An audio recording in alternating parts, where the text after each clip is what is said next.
تو لحظه ها نیست که میخوای روی سیاهی یا رنگ بپاچی. هرچی سنگی که مولکیون لق حاجی دیگه گذشته از من این بچه بازی ها.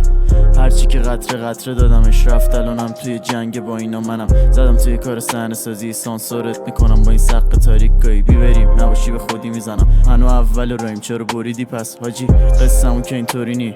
من مینویسمت شاید پر بشه ورق اگه تو میگی که حرفای گنده بزنم برات. جلو دستم چرتکه قلم جوهر پس نمیده رو جمله قطرم رد کردم روی نقطه نفر شدش کرد مهره ریسک و شلش دیگه نزیاد تموشه چی نیست تو 2 متریش. به خودم میگم چی تو خودت دیدی راستی مبارک 22 ادریخ. میدونی که من یه لکه سفیدم رو رنگ خاصات زدم از صلحی که جنگ بام ولی دست خورده پیر میشم.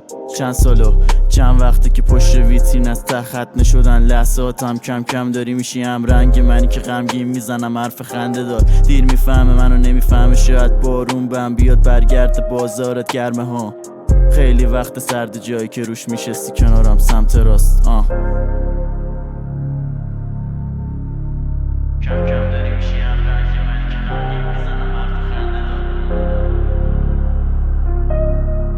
خیلی وقت سرد جایی که روش میشستی کنارم سمت راست.